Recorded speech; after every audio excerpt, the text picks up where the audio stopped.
तो गाइस क्या आप जानते हैं थ्री मस्केटियर्स ऑफ फाइनेंस के बारे में जो कि है सेबी, आरबीआई एंड आईबीबीआई? या फिर आप जानते हैं कि इंडियन जुडिशरी का स्ट्रक्चर क्या है एंड कोर्ट्स की हायरार्की क्या है इंडिया के अंदर?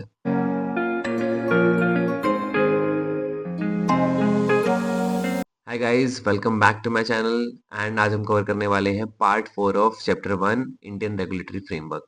तो गाइस अभी तक पार्ट 3 तक हमने कवर कर लिया था कि लॉ का मीनिंग क्या है, लॉ की हिस्ट्री क्या है, सोर्सेज ऑफ लॉ क्या है या फिर टाइप्स ऑफ लॉ क्या है। एंड इसके अलावा हमने देखा था कि लॉ बनता कैसे है, लेजिस्लेटिव का क्या काम रहता है एंड एग्जीक्यूटिव का क्या काम रहता है।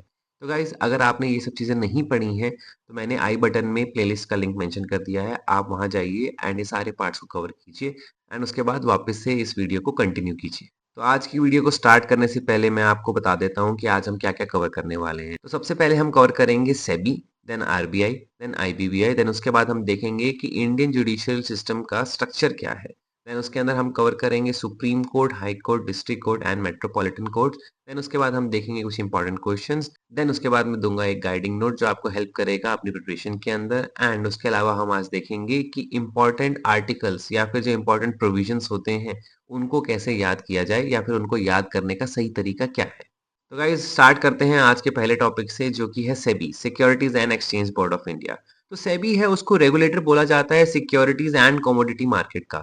तो गाइस आजकल काफी ज्यादा ट्रेंडिंग है कि लोग स्टॉक मार्केट में इन्वेस्ट करते हैं या फिर अपनी एक पैसिव इनकम बनाने का सोर्स क्रिएट कर रहे हैं स्टॉक मार्केट के थ्रू। तो जो ये स्टॉक मार्केट है ये कवर होता है सिक्योरिटीज के अंदर। तो सिक्योरिटीज बेसिकली होती क्या है? तो गाइस अगर आपको किसी कंपनी के इक्विटी के अंदर या फिर उनके डेट के अंदर इन्वेस्ट करना है तो आप ट्राई करते हो कि आप स्टॉक मार्केट के थ्रू उनकी इक्विटी या फिर उनके डेट इंस्ट्रूमेंट को परचेज करते हो या फिर उनको सेल करते हो या फिर उनको ट्रेड करते हो। तो इसी को आप सिक्योरिटीज मार्केट बोल सकते हैं या फिर कैपिटल मार्केट भी बोल सकते हैं। तो गाइस हमने सिक्योरिटी तो समझ लिया। अब कमोडिटी का मतलब क्या होता है आपको नाम से समझ आ रहा होगा कि जहां पे कमोडिटीज का ट्रेड होगा उसको हम कमोडिटी मार्केट बोल सकते हैं। तो कमोडिटी मार्केट के अंदर किन-किन चीज़ों का ट्रेड होता है? तो जनरली स्पीकिंग यहाँ पे गोल्ड का, सिल्वर का, पेट्रोलियम प्रोडक्ट्स का, एग्रीकल्चर प्रोडक्ट्स का या फिर जो भी आपके नेचर के अंदर आपकी कमोडिटीज़ अवेलेबल है, उन सब का यहाँ पे ट्रेड होता है। तो गाइस सेबी जो है वो रेगुलेटर है इन दोनों मार्केट्स का, उसको रेगुलेटरी बॉडी बोल दिया जाता है सिक्योरिटीज़ एंड कमोडिटी मार्केट का।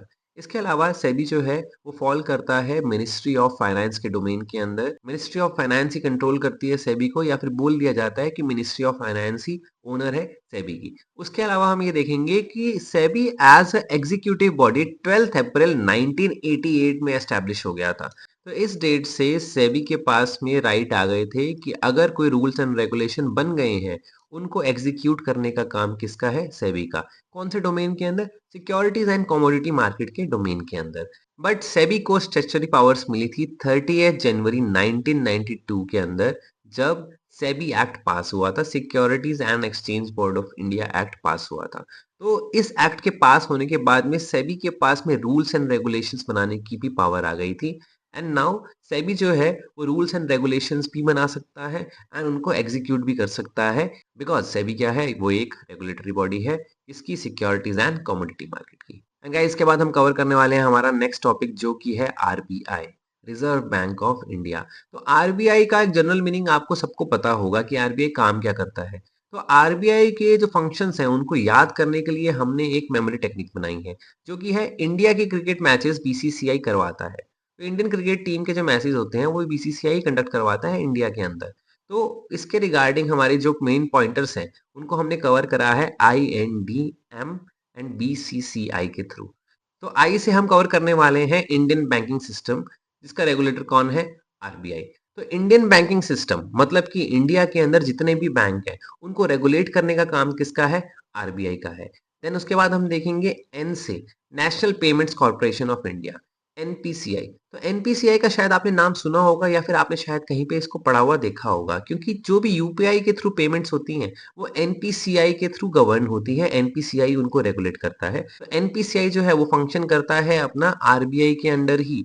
एंड आरबीआई के अंडर फंक्शन करते हुए इनका काम क्या होता है? इनको सारे के सारे पेमेंट्स एंड उनके सेटलमेंट के रिगार्डिंग जो चीजें हैं उनको गवर्न करना होता है। तो ये बेसिकली रेगुलेट करते हैं पेमेंट्स एंड सेटलमेंट सिस्टम को इंडिया के अंदर। तो गाइज इसके बाद डी से हम कवर करने वाले हैं deposit insurance and credit guarantee corporation. तो इंडिया के अंदर जो भी बैंक्स हैं उनके पास में डिपॉजिट्स आते हैं। अब मान लो कोई फ्रॉड कर दे बैंक के साथ में तो बैंक के साथ में फ्रॉड होने की वजह से अल्टीमेट नुकसान किसको होगा?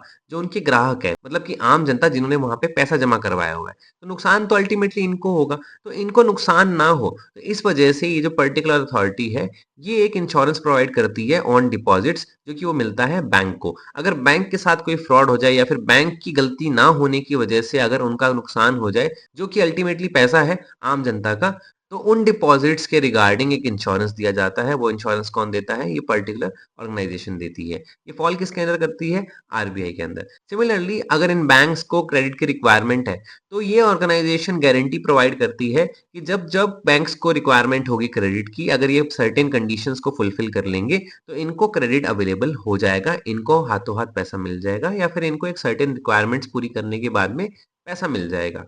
तो बैंकिंग सिस्टम को गवर्न करने के अलावा बैंकिंग सिस्टम को असिस्ट करने का काम भी कौन करता है? आरबीआई करता है, इस पर्टिकुलर ऑर्गेनाइजेशन के थ्रू। उसके बाद हम एम से देखेंगे मिनिस्ट्री ऑफ फाइनेंस। जैसे हमने देखा अभी कि सेबी भी मिनिस्ट्री ऑफ फाइनेंस के अंदर आता है, उसी तरह आरबीआई भी मिनिस्ट्री ऑफ फाइनेंस के अंदर ही आता है। एंड इस वजह से आरबीआई का ओनर भी कौन है? मिनिस्ट्री ऑफ फाइनेंस है। आरबीआई को भी कौन कंट्रोल कर रहा है? Ministry of finance he control कर रहा है। देन उसके बाद में बी से हम देखेंगे भारतीय रिजर्व बैंक नोट मुद्रा। तो भारतीय रिजर्व बैंक नोट मुद्रायन का काम क्या है? ये बेसिकली नोट को प्रिंट करते हैं, जो हमारे आईएनआर हैं उनको प्रिंट करते हैं एंड मिंट करते हैं। इसके अंदर दो प्रिंटिंग प्रेस है, एक नासिक के अंदर जो कि वेस्टर्न इंडिया के अंदर पड़ता है, दूसरा जो है वो है देवास के अंदर जो कि सेंट्रल इंडिया के अंदर पड़ता है। तो नासिक वाला महाराष्ट्र के अंदर एंड देवास वाला हमारा मध्य प्रदेश के अंदर फॉल करता है। तो ये दोनों प्रिंटिंग प्रेस मिला के इंडिया के अंदर जितने भी नोट्स बन रहे हैं वो सारे बनाती हैं। एंड उसके अलावा हमारी जो फ्यूचर रिक्वायरमेंट्स होती है नोट्स की, वो भी कौन कवर करेगा? यही लोग कवर करेंगे, यही दो प्रिंटिंग प्रेस कवर करेंगी। एंड देन इसके बाद सी से हम देखेंगे control issues and maintaining supply of Indian rupee. तो इंडियन रुपी बनाने का ही काम आरबीआई नहीं कर रहा है, उसको कंट्रोल करना, कितना अमाउंट इशू करना है, कितने पैसे इशू करने हैं, कितने नोट और बनाने हैं, कितनी सप्लाई जो है वो मेंटेन करके रखनी है, ये सारे डिसीजन कौन लेता है? ये सारे डिसीजन आरबीआई ही लेता है। एंड इसके बाद सी से हम देखेंगे कंट्रीज मेन पेमेंट सिस्टम। तो कंट्री के अंदर जितने भी बैंक्स हैं उनको कंट्रोल कौन कर रहा है? आरबीआई कंट्रोल कर रहा है। कंट्री के अंदर जितना भी पैसा फ्लो कर रहा है उसको कौन कंट्रोल कर रहा है? पैसे की सप्लाई को कौन कंट्रोल कर रहा है? कितने पैसे सर्कुलेट होंगे मार्केट के अंदर, कितने पैसे सर्कुलेट होंगे इंडिया के अंदर, उसको कौन कंट्रोल कर रहा है? उसको आरबीआई कंट्रोल कर रहा है। देन उसके बाद में हमारी जो भी इंटरनेशनल ट्रांजेक्शंस हो रही हैं, या फिर जो भी हमारी इंडियन गवर्नमेंट डील कर रही है अदर कंट्रीज के साथ में, या फिर फॉरेन सिटीजन्स के साथ में, या फिर फॉरेन कॉर्पोरेशंस के साथ में, उनको भी रेगुलेट कौन कर रहा है? आरबीआई कर रहा है। वो भी किसके थ्रू होके ट्रांजेक्शंस कंप्लीट होती हैं? आरबीआई के थ्रू होके कंप्लीट होती हैं ट्रांजेक्शन। तो इस वजह से बोल दिया जाता है कि कंट्री का जो मेन पेमेंट सिस्टम है वो कौन है? आरबीआई है। अगर आरबीआई नहीं होगा तो हमारा कंट्री का जो मेन पेमेंट सिस्टम है वो कोलैप्स हो जाएगा। ठीक है, तो गाइज इसके बाद लास्ट पॉइंट हमारा इंडिया सेंट्रल बैंक।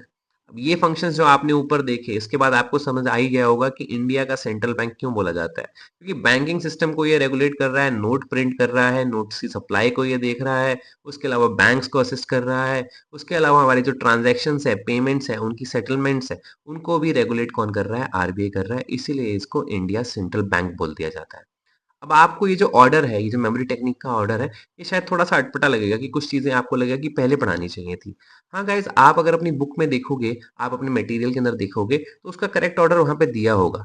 बट उस ऑर्डर के अंदर आप ज़रूरी नहीं है याद कर पाओ सारी चीज़ें, इसलिए मैंने एक मेमोरी टेक्निक बनाई है, जिसके थ्रू आप इज़िली इन सारे पॉइंट्स को याद कर सकते हो एंड बिना भूले अपने एग्ज़ाम के अंदर इन सारे पॉइंटर्स को सही से लिख के आ सकते हो। तो गाइज इसके बाद हम पढ़ने वाले हैं नेक्स्ट पॉइंट हमारा, जो कि है IBBI, insolvency and bankruptcy board of India. तो इसके अंदर दो मेजर वर्ड्स हैं जिसका मीनिंग यूजुअली सबको समझ आ जाता है, बट इनके बीच में डिफरेंस नहीं पता होता, जो कि है इंसॉल्वेंसी एंड बैंकरप्सी। तो आपको मैं ब्रीफ में इनका मीनिंग बता देता हूँ। तो इंसॉल्वेंसी प्रोसीडिंग्स या फिर इंसॉल्वेंसी कब पिक्चर में आती है? तो इंसॉल्वेंसी तब पिक्चर में आती है जब कोई एक ऑर्गेनाइजेशन है वो अपना डेट पे नहीं कर पा रही है, या फिर जिस टाइम पे डेट ड्यू हो गया है उस टाइम पे उनके पास पेमेंट करने के लिए एसेट्स नहीं है, या फिर कैश फ्लो नहीं है, या फिर पैसे नहीं है। तो गाइज इस केस के अंदर हो सकता है कि उनकी लाइबिलिटी एक्सीड कर गई हो एसेट्स से, या फिर उन्होंने अपनी पेमेंट को पे करने में डिफॉल्ट कर दिया हो। तो इस केस में जो भी ऑर्गेनाइजेशन होगी उसको इंसॉल्वेंट बोल दिया जाएगा। बट बैंकरप्सी कब आती है? बैंकरप्सी तब आती है जब जो ऑर्गेनाइजेशन है या जो पर्सन है जिसको पेमेंट्स करनी है, जिसने अपने डिफॉल्ट किया है पेमेंट्स के अंदर, वो बियॉन्ड रिफॉर्म हो जाता है कि उस पर्सन से या उस ऑर्गेनाइजेशन से आप पैसे रिकवर कर ही नहीं सकते हो। बेसिकली आप क्या कर रहे हो? आप उस केस के अंदर एक बेट कर रहे हो कि हाँ भाई इसके जो असेट्स हैं उनको बेच के शायद हम पैसा हमारा रिकवर कर पाएँ। तो उस केस के अंदर बैंकरप्सी डिक्लेयर कर दी जाती है उस पर्टिकुलर पर्सन या ऑर्गेनाइजेशन की। देन उस पर्सन के सारे असेट्स जिनको भी बेच के पैसे रिकवर किया जाता है, उनकी नीलामी हो जाती है या फिर उनको बेच दिया जाता है। तो ये था basic difference insolvency and bankruptcy के बीच में। तो जो आईबीबीआई है वो रेगुलेटर है इंसॉल्वेंसी एंड बैंकरप्सी प्रोसीडिंग्स का।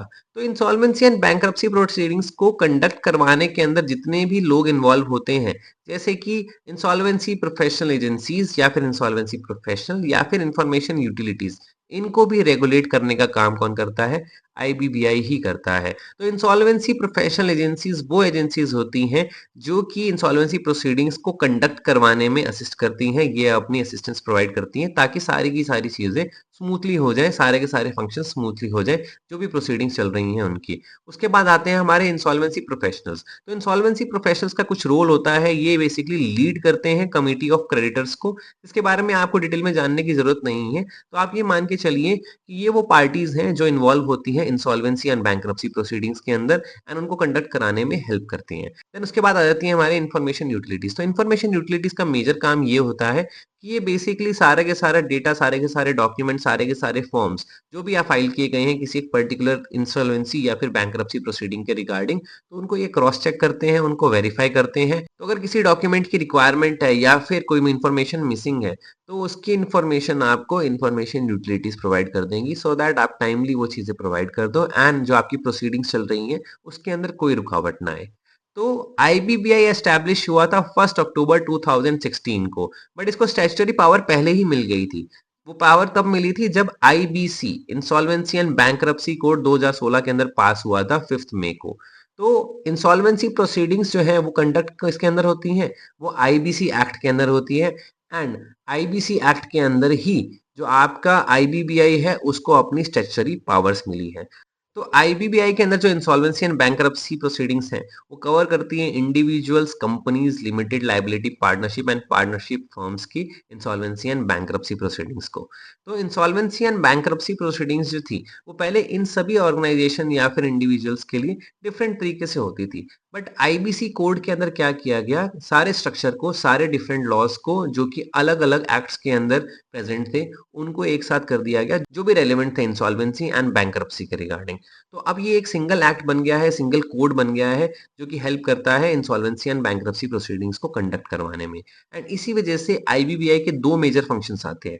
पहला मेजर फंक्शन ये है कि बेसिकली ये स्पीड अप कर देते हैं जो भी आपके स्ट्रेस्ड असेट्स के रिगार्डिंग इंसॉल्वेंसी प्रोसीडिंग के अंदर रेजोल्यूशंस लिए गए हैं या फिर जो भी उनका प्रोसेस है उसको। एंड उसके अलावा ये सिंप्लीफाई कर देते हैं जो भी आपकी प्रोसेस है इंसॉल्वेंसी एंड बैंकरप्सी प्रोसीडिंग्स को कंडक्ट करवाने के अंदर। तो ये मेजर काम है किसका? आईबीबीआई का। स्पीड अप करना है एंड सिंप्लीफाई करना है जो भी आपकी प्रोसेस है इंसॉल्वेंसी एंड बैंकरप्सी के रिगार्डिंग एंड स्ट्रेस्ड असेट्स को मैनेज करने के रिगार्डिंग या फिर उनके रिगार्डिंग रेजोल्यूशन पास करने के रिगार्डिंग। तो बेसिकली दो ट्रिब्यूनल्स हैं जिसके थ्रू आईबीबीआई जो है वो इन प्रोसीडिंग्स को कंडक्ट करवाता है या फिर इनको गवर्न करता है। पहली है आपकी NCLT, national company law tribunal. यहाँ पे आपको समझ आ रहा होगा कि कंपनीज या कॉर्पोरेशंस के रिगार्डिंग जो भी इंसॉल्वेंसी एंड बैंकरप्सी प्रोसीडिंग होगी वो ये कंडक्ट करवाएंगे। देन उसके बाद आता है आपका DRT, date recovery tribunal. Date recovery tribunal के अंदर आपकी इंडिविजुअल्स एंड पार्टनरशिप के रिगार्डिंग जो इंसॉल्वेंसी एंड बैंकरप्सी प्रोसेस है वो फुलफिल की जाती है, वो कंडक्ट करवाई जाती है। तो इसी के साथ हमने कवर कर लिए हमारे थ्री मस्केटियर्स ऑफ फाइनेंस जो कि थे आपके सेबी, आरबीआई एंड आईबीबीआई। इसके बाद हम देखेंगे हमारे इंडियन जुडिशरी का क्या स्ट्रक्चर है, हमारे इंडियन जुडिशियल सिस्टम का क्या स्ट्रक्चर है। तो जो हमारी इंडियन जुडिशरी है वो बेसिकली काम इस प्रीमाइस पे करती है कि जो इंडिविजुअल्स हैं उनके बीच में डिस्प्यूट्स होंगे एंड इंडिविजुअल्स के अलावा इंडिविजुअल्स के गवर्नमेंट के साथ में भी डिस्प्यूट होंगे। तो उन डिस्प्यूट्स को रिजॉल्व करने का जो काम है वो हमारी जुडिशरी का है।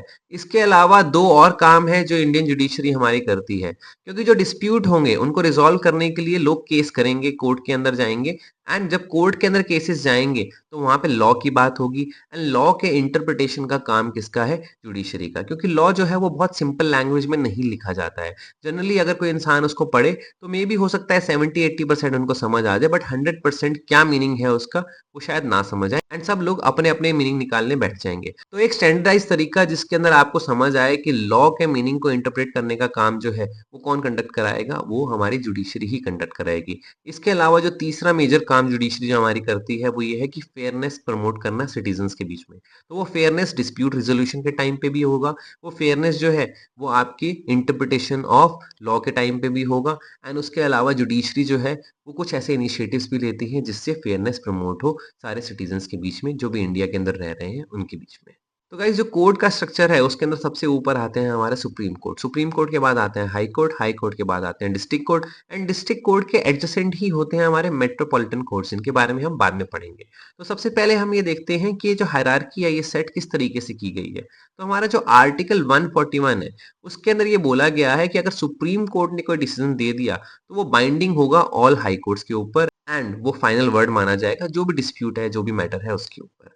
तो आर्टिकल 141 बेसिकली अथॉरिटी दे देता है सुप्रीम कोर्ट को कि आपका जजमेंट जो होगा उसकी वैल्यू पूरे इंडिया के अंदर सबसे ज्यादा होगी। ये थे हमारे घर के सबसे बड़े मेंबर सुप्रीम कोर्ट एंड इसके बाद आएंगे हायरार्की के अंदर हमारे हाई कोर्ट्स। तो हाई कोर्ट्स को आप ये मान के चलिए कि ये भाइयों बहनों की तरह है।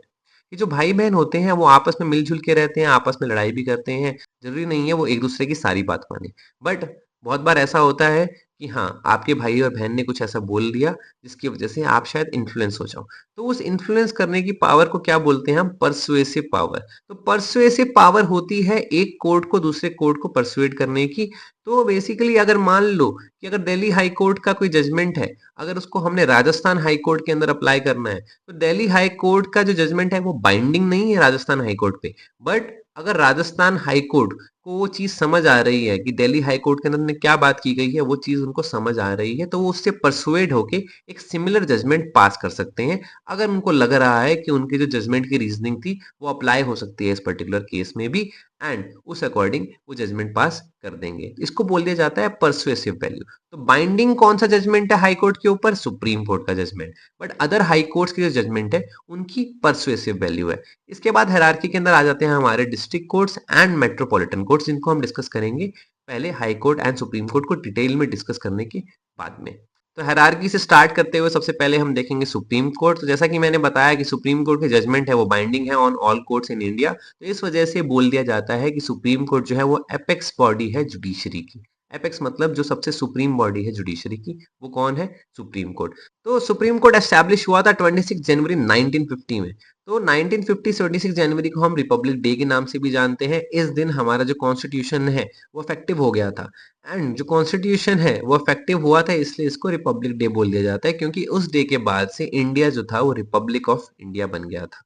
तो 26 जनवरी 1950 से पहले क्या सुप्रीम कोर्ट था ही नहीं? नहीं, ऐसा नहीं है, सुप्रीम कोर्ट था, बट उसको हम फेडरल कोर्ट के नाम से जानते हैं, जिसको हमने पहले के पार्ट्स में पढ़ा था। अगर आपने ये पार्ट कवर नहीं करा है तो आप कवर कर सकते हैं, जो मैंने डिस्क्रिप्शन के अंदर प्लेलिस्ट का लिंक दिया हुआ है, उससे आप वो वीडियोस को कवर कर सकते हैं एंड उसके बाद में यहाँ से फिर से कंटिन्यू कर सकते हैं। एंड इसके बाद हम देखेंगे आर्टिकल 126। तो आर्टिकल 126 के अंदर ये बोला गया है कि इंडिया के अंदर सुप्रीम कोर्ट के अंदर एक चीफ जस्टिस ऑफ इंडिया है, उनको अपॉइंट किया जाएगा एंड वो हाईएस्ट अथॉरिटी होंगे हमारे जुडिशियल सिस्टम के अंदर। तो जुडिशियल सिस्टम के अंदर जो हाईएस्ट कोर्ट है वो कौन है? Supreme court. And highest person, highest authority कौन है? वो है हमारे चीफ जस्टिस ऑफ इंडिया। तो सुप्रीम कोर्ट है उसके अंदर क्या चीफ जस्टिस ऑफ इंडिया काम करते हैं? नहीं, ऐसा बिल्कुल नहीं है। तो सुप्रीम कोर्ट के अंदर अदर जजेस भी काम करते हैं। तो सबसे पहले जब हमारा कोर्ट बना था तो यहाँ पे सिर्फ 7 लोग थे प्रिंसिपल बेंच। प्रिंसिपल बेंच मतलब कलेक्टिवली जो सारे के सारे जजेस सुप्रीम कोर्ट में काम करते हैं उनको बोल दिया जाता है। तो सबसे पहले यहाँ पे थे 7 मेंबर्स, ठीक है। उसके बाद में अब जैसे जैसे सुप्रीम कोर्ट का बर्डन बढ़ता गया, जैसे जैसे केसेस बढ़ते गए, जैसे जैसे कॉम्प्लेक्स इश्यूज आने लगे और रिक्वायरमेंट फील की गई कि जो वर्कलोड है उसको थोड़ा डिवाइड कर दिया जाए, तो धीरे धीरे धीरे धीरे हमारे जो सुप्रीम कोर्ट्स के जजेस का नंबर है वो इंक्रीज कर दिया गया। जो बेंच का, प्रिंसिपल बेंच का नंबर है वो इंक्रीज कर दिया गया 7 से 34 में, ठीक है। देन इसके बाद हम देखेंगे सबसे इंपॉर्टेंट आर्टिकल हमारा, जो कि है article 32। Article 32 is basically fundamental rights का सबसे इंपॉर्टेंट आर्टिकल। तो जो भी आपके फंडामेंटल राइट्स का वायलेशन करेगा या फिर फंडामेंटल राइट्स का अगर आपका वायलेशन हो रहा है तो आप आर्टिकल 32 के अंदर रिट पिटीशन फाइल कर सकते हो सुप्रीम कोर्ट के अंदर। तो बेसिकली ये डिस्प्यूट रेजोल्यूशन का एक तरीका है। अगर आपके फंडामेंटल राइट्स का वायलेशन हो रहा है तो आपको डायरेक्टली सुप्रीम कोर्ट में जाने की इजाजत है। आप डायरेक्टली सुप्रीम कोर्ट के अंदर जा सकते हो अपने इशू को रिजॉल्व करवाने के लिए। आपको district court, high court and then supreme court वाला तरीका फॉलो करने की कोई रिक्वायरमेंट नहीं है वहां पे। तो रिट पिटीशन जो है उसके बारे में अगर आपको डिटेल में जानना है तो प्लीज आप मुझे कमेंट में बताइएगा, एंड देन मैं नेक्स्ट अपनी वीडियो के अंदर ये पॉइंट को डिटेल में या फिर सेपरेटली कवर करके आपको समझा दूंगा। देन इसके बाद हमारे हायरार्की के अंदर आता है high court, and high court को कवर करते हुए हम ये देखेंगे कि हाई कोर्ट जो है वो एक पर्टिकुलर स्टेट या पर्टिकुलर यूटी के अंदर सबसे हाईएस्ट जुडिशियल अथॉरिटी होता है या फिर हाईएस्ट जुडिशियल बॉडी होता है। तो एक स्टेट के अंदर हाईएस्ट अथॉरिटी होने की वजह से इसको बोल दिया जाता है कि highest court of appeal in a particular state और ए यूनियन टेरिटरी। क्योंकि अगर आप अपील कर रहे हैं तो आप एक पर्टिकुलर स्टेट के अंदर इससे ऊपर नहीं जा पाएंगे, देन उसके बाद में आपको सुप्रीम कोर्ट में ही जाना पड़ेगा। एंड आर्टिकल 214 जो है वो बोलता है कि सारे स्टेट्स के पास में अपना अपना एक हाई कोर्ट होना चाहिए। बट इंडिया के अंदर अभी ऐसा नहीं है कि सभी स्टेट्स के पास में अपना अपना एक सेपरेट हाई कोर्ट है। हाँ, कुछ स्टेट्स हैं ऐसी जो कि शेयर कर रही हैं हाई कोर्ट्स। तो इंडिया के अंदर अभी 25 हाई कोर्ट्स हैं, एंड जो हमारी 7 सिस्टर्स में से 6 सिस्टर्स हैं वो एक सिंगल हाई कोर्ट शेयर कर रही हैं। फिर इसके बाद हम देखेंगे कि जो हाई कोर्ट है उनके पास में कौन सी जुरिस्डिक्शन होती हैं। तो सबसे पहले इनके पास आती है original jurisdiction, then appellate jurisdiction, then supervisory jurisdiction. इन तीनों का मीनिंग मैं आपको ब्रीफ में बता देता हूँ। ओरिजिनल जुरिस्डिक्शन का मतलब होता है कि जब ओरिजिनली जहाँ पे केस जा सके या फिर आपके कोर्ट के पास में पावर है किसी केस को ओरिजिनली जब वो पहली बार आ रहा है तब एंटरटेन करने की।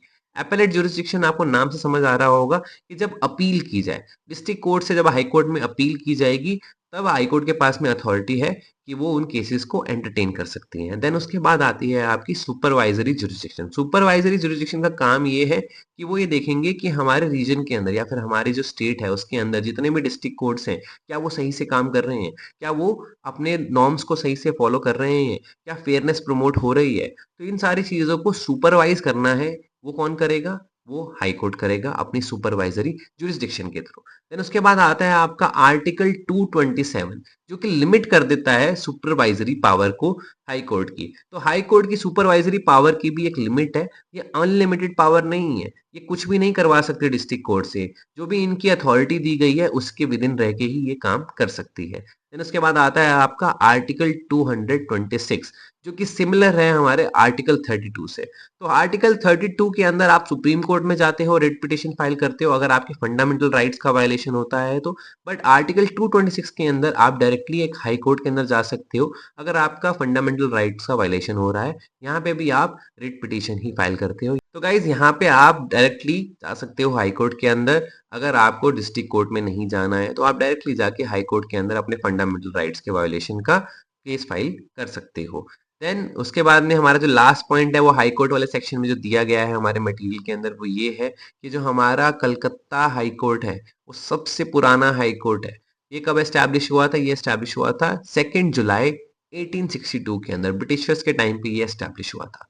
तो गाइज इसके बाद में हम देखेंगे हमारे थर्ड लेयर के अंदर आते हैं हमारे सबसे पहले डिस्ट्रिक्ट कोर्ट एंड उसके अलावा आते हैं हमारे मेट्रोपॉलिटन कोर्ट। तो सबसे पहले डिस्ट्रिक्ट कोर्ट्स को डिस्कस करते हुए हम ये देखेंगे कि डिस्ट्रिक्ट कोर्ट्स को 2 पार्ट में डिवाइड कर दिया जाता है। तो डिस्ट्रिक्ट कोर्ट्स के अंदर देखो आप सिविल मैटर भी जाएंगे एंड क्रिमिनल मैटर भी जाएंगे। तो सिविल एंड क्रिमिनल जो है वो 2 साइड्स बना दी गई हैं डिस्ट्रिक्ट कोर्ट के अंदर। तो जो कोर्ट ऑफ डिस्ट्रिक्ट जज है वो डील करते हैं हमारे सिविल मैटर्स से, एंड जो कोर्ट ऑफ सेशंस है वो डील करते हैं हमारे क्रिमिनल मैटर से। घबराइए नहीं, ये चीजें आपको याद हो जाएंगी क्योंकि मैंने एक चार्ट भी दिया है जिसके अंदर आप पूरा का पूरा स्ट्रक्चर देख सकते हैं जुडिशरी का, जिसको हम डिस्कस करेंगे मेट्रोपॉलिटन कोर्ट के बाद में। देन उसके बाद डिस्ट्रिक्ट कोर्ट में हम देखेंगे कि जो सिविल जज है वो एंटरटेन कर सकता है केसेस अराउंड 2 करोड़ की वैल्यू के जो भी केसेस आएंगे उनको। 2 करोड़ से ज्यादा का केस आएगा तो आप डायरेक्टली जाएंगे हाई कोर्ट के अंदर। डिस्ट्रिक्ट कोर्ट के पास में ये अथॉरिटी नहीं है कि वो 2 करोड़ से ज्यादा के केसेस को एंटरटेन कर सके। उसके अलावा आप ये देखेंगे कि जो भी पार्टीज हैं उनकी जो लोकल लिमिट्स हैं उसके अकॉर्डिंग आप डिस्प्यूट फाइल कर सकते हो उस पर्टिकुलर डिस्ट्रिक्ट कोर्ट के अंदर। अदरवाइज अगर कोई प्रॉपर्टी है जिसके रिगार्डिंग डिस्प्यूट हुआ है तो वो प्रॉपर्टी कौन सी लोकल लिमिट के अंदर फॉल करती है उस अकॉर्डिंग आप देखोगे कि कौन से डिस्ट्रिक्ट कोर्ट के पास में जुरिस्डिक्शन है उस पर्टिकुलर केस को एंटरटेन करने की।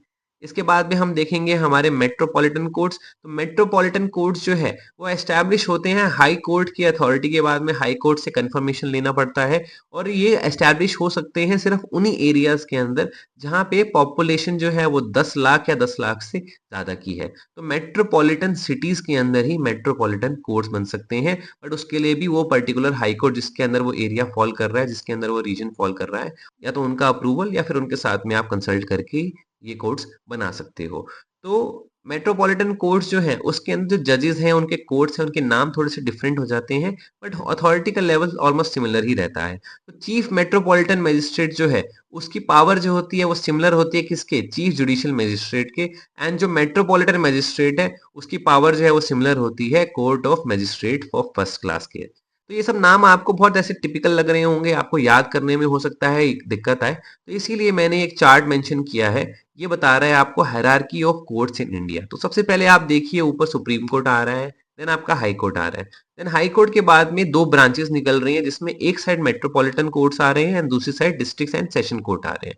तो डिस्ट्रिक्ट एंड सेशन कोर्ट आपको समझ आ गया होगा कि सिविल और क्रिमिनल दो साइड के अंदर डिवाइड हो रहे हैं। सिमिलरली मेट्रोपॉलिटन कोर्ट्स के अंदर भी सिविल एंड क्रिमिनल दोनों साइड्स है। इसके बाद में आपको डिफरेंट टाइप ऑफ कोर्ट दिए गए हैं एंड उसके अंदर कौन से जजेस बैठते हैं उनके नाम दिए गए हैं। तो आप कंपेयर कर सकते हो कि मेट्रोपॉलिटन कोर्ट के अंदर कौन बैठ रहा है, डिस्ट्रिक्ट कोर्ट के अंदर कौन बैठ रहा है, एंड इस स्ट्रक्चर को आप याद कर सकते हो।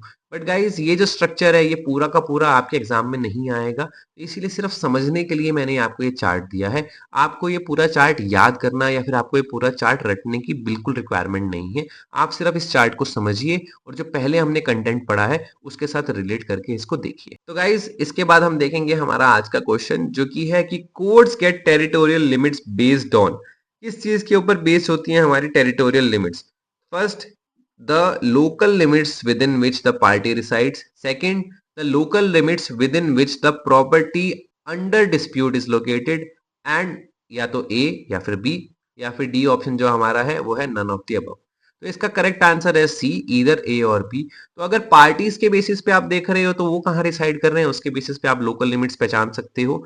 एंड अगर कोई प्रॉपर्टी इन्वॉल्व है तो प्रॉपर्टी कौन सी लोकल लिमिट्स के अंदर फॉल कर रही है, जो डिस्प्यूट की लोकेशन है उसके बेसिस पे आप डिसाइड कर सकते हो कि कौन से डिस्ट्रिक्ट कोर्ट की यहाँ पे अथॉरिटी बनेगी या फिर कौन से हाई कोर्ट की यहाँ पे अथॉरिटी बनेगी।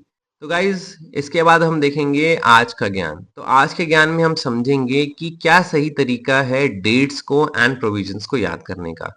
तो गाइज जैसे जैसे आपके टॉपिक्स आते जाते हैं अगर वैसे वैसे आपको डेट्स एंड प्रोविजन याद हो जाएं तो वो बेस्ट तरीका है। बट मैक्सिमम बच्चों को उस सीक्वेंस के अंदर या फिर उस ऑर्डर के अंदर डेट्स एंड प्रोविजंस याद नहीं होते हैं।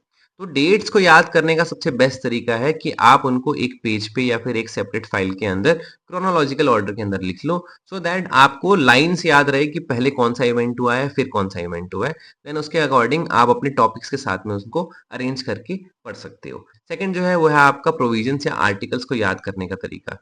तो या तो आप सीरियल नंबर के अकॉर्डिंग याद कर सकते हो या फिर आप उनकी रेलेवेंस के अकॉर्डिंग याद कर सकते हो। तो फॉर एग्जांपल अगर आपको आर्टिकल 32 के साथ में आर्टिकल 226 याद करने के लिए बोल दिया जाए तो वो बहुत इजीली याद हो जाएगा। क्यों? क्योंकि वो रिट पिटिशन के रिगार्डिंग दोनों आर्टिकल है, एक जो है वो सुप्रीम कोर्ट का है, दूसरा जो है वो हाई कोर्ट का है। बट अगर इनके बीच में बता दिया जाए कि आर्टिकल 32, आर्टिकल 141, आर्टिकल 126, देन उसके बाद में आर्टिकल 226 आ जाए तो आपको ऑर्डर को याद करने में थोड़ी सी दिक्कत होगी। तो या तो आप सीरियल नंबर के अकॉर्डिंग याद कर सकते हो कि पहले कौन सा आर्टिकल आ रहा है फिर कौन सा आर्टिकल आ रहा है, या फिर आप उनकी रेलेवेंस के अकॉर्डिंग याद कर सकते हो। तो इसका एक एग्जांपल मैंने दिया है हमारे इंपॉर्टेंट आर्टिकल्स के एक टेबल के अंदर। तो यहाँ पे मैंने इनको सीरियल नंबर के अकॉर्डिंग ही मेंशन किया है। इसका रीजन ये है क्योंकि सीरियल नंबर के अकॉर्डिंग आपको याद रहेगा कि कौन से आर्टिकल्स हैं वो किस टॉपिक से रिगार्डिंग है।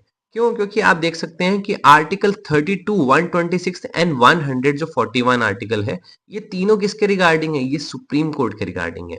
इसके बाद में आर्टिकल 214, 226 एंड 227 जो है वो हाई कोर्ट के रिगार्डिंग है। तो अगर आपको आंसर अपने टॉपिक के अकॉर्डिंग ही लिख के आने हैं तो मेरे अकॉर्डिंग आपको टॉपिक के अकॉर्डिंग ही याद करना चाहिए। बट अगर आपको कंफर्टेबल लगता है या फिर आपको याद करने में हेल्प मिलती है तो आप उनकी रेलेवेंस के अकॉर्डिंग भी उसको याद कर सकते हैं। तो गाइस एक बार हम ये जो सबसे इंपॉर्टेंट आर्टिकल्स हैं इस चैप्टर के उनसे गो थ्रू हो जाते हैं, उनको एक बार पढ़ लेते हैं वापस। तो जो आर्टिकल 32 है वो है रिट जुरिसडिक्शन के रिगार्डिंग सुप्रीम कोर्ट की। अगर आपके फंडामेंटल राइट्स का वायलेशन हो रहा है तो आप इस आर्टिकल के थ्रू डायरेक्टली सुप्रीम कोर्ट के अंदर रिट पिटिशन फाइल करके अपने डिस्प्यूट को रिजॉल्व करवा सकते हैं। देन उसके बाद आता है आपका आर्टिकल 126 जो कि appointment of chief justice of India के रिगार्डिंग है। उसके बाद आता है आपका 141 आर्टिकल जो कि बेसिकली बोलता है कि जो सुप्रीम कोर्ट के डिसीजंस हैं वो बाइंडिंग होंगे on all high courts. Then उसके बाद में आते हैं आपके हाई कोर्ट वाले आर्टिकल, जिसके अंदर सबसे पहला आर्टिकल है 214, there must be a high court in each state, कि हर जगह पे, हर स्टेट पे, हर यूटी के अंदर एक हाई कोर्ट तो होना ही चाहिए। देन उसके बाद आता है आपका आर्टिकल 226 जो कि फिर से रिट जुरिसडिक्शन है, बट इस बार हाई कोर्ट की। तो हाई कोर्ट के अंदर आप डायरेक्टली केस फाइल कर सकते हो रिट पिटिशन के थ्रू अगर आपके फंडामेंटल राइट्स का वायलेशन हुआ है तो। उसके बाद आता है आपका आर्टिकल 227 जो कि हाई कोर्ट की सुपरवाइजरी पावर को लिमिट करता है, वहां पे लिमिटेशंस लगाता है कि इनके पास में अनलिमिटेड पावर नहीं है, इनको विद इन द अथॉरिटी जो दी गई है कॉन्स्टिट्यूशन ऑफ इंडिया के अंदर उसके अंदर रह के ही सारे काम करने हैं। तो गाइज इसके साथ खत्म करते हैं हम आज की क्लास। तो हमने अभी तक जो पॉइंटर्स कवर करे हैं इनके रिगार्डिंग जो हमारे क्वेश्चंस हैं जो आ सकते हैं हमारे एग्जाम के अंदर सीए फाउंडेशन के, उसको हम कवर करने वाले हैं नेक्स्ट वीडियो के अंदर। तो चैप्टर 1 इंडियन रेगुलेटरी फ्रेमवर्क के अंदर जितने भी पास क्वेश्चंस आए हैं या फिर जो भी इंपॉर्टेंट क्वेश्चंस इस चैप्टर के अंदर बनते हैं उनको हम कवर करेंगे हमारी नेक्स्ट वीडियो के अंदर। तो प्लीज जुड़े रहिए मेरे साथ मेरे चैनल पे जिसका नाम है law by Piyush Katyal. And please like करें इस वीडियो को, कमेंट करें अगर आपका कोई डाउट है, एंड सब्सक्राइब करें मेरे चैनल को, एंड शेयर करें इस वीडियो को उन लोगों के साथ में जो कि प्रिपेयर कर रहे हैं सीए फाउंडेशन के लिए। एंड इसके अलावा अगर अभी तक आपने बेल आइकन को प्रेस नहीं किया है तो प्लीज कर दीजिए, क्योंकि उससे आपको नोटिफिकेशन मिलता रहेगा अगर मेरी कोई भी न्यू वीडियो आएगी उसके रिगार्डिंग। एंड अगर आपने अभी तक मेरा टेलीग्राम चैनल ज्वाइन नहीं करा है जहाँ पे आपको regular notes and test provide किए जाते हैं तो आप प्लीज ज्वाइन कीजिए। एंड वहाँ पे अगर आपकी कोई क्वेरी है तो आप डायरेक्टली मुझे डीएम करके भी पूछ सकते हैं। So thank you so much guys for watching my video, and please जुड़े रहिए मेरे चैनल के साथ जिसका नाम है law by Piyush Katyal. Good bye guys, मिलते हैं नेक्स्ट क्लास के अंदर।